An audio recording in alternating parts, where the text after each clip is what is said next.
Se tu me acompanha e tu errou essa questão, cara, tu merece uma surra. Que aqui tá o tipo de questão que eu mais apostei que cairia na prova de física do Enem. Eu falei isso em vídeo, eu falei isso na comunidade e eu coloquei um padrão de questão assim na lista. Então, cara, se tu errou isso aqui, tu não fez, tu não tá participando da minha comunidade. Então vai lá que é de graça, link na bio. Ó, nesse contexto, o processo de transferência de calor, falou em transferência de calor, você tem que lembrar o que, cara? Existem três processos: irradiação, convecção e condução. São só esses três, cara. Condução para sólidos, irradiação para ondas que não precisam de meio para se propagar e a convecção por fluidos, que são no caso líquidos e gases. Então vamos lá, vamos ler esse texto. As mariposas, quando chega o frio, ficam dando volta em volta da lâmpada para se esquentar. Texto 2. As mariposas se aproximam das lâmpadas atraídas pela luz, pois, sendo basicamente criaturas noturnas, estão adaptadas a seguir o brilho da lua, em um processo conhecido como orientação transversal.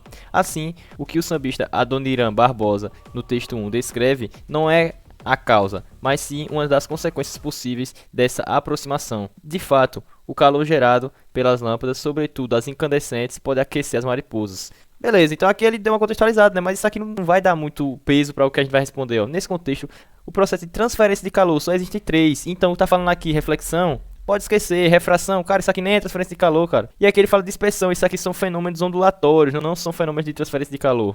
Então a gente fica entre dois, né? Irradiação e convecção. E essa questão, ela foi bem safadinha. Por quê? Porque se você, meu caro, é um aluno ansioso, se você é um estudante que chega lá e quer responder essas questões de maneira rápida, igual eu fui, você ficaria em dúvida.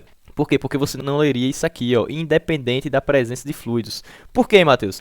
A irradiação, ela é um modo de transferência de calor que ocorre ali em ondas eletromagnéticas, por exemplo, né? Não precisa de um meio para se propagar, ou seja, não precisa do ar, da água, tanto é que a gente recebe aí a luz solar, a energia solar, isso nos aquece e existe um vácuo enorme entre a Terra e o Sol.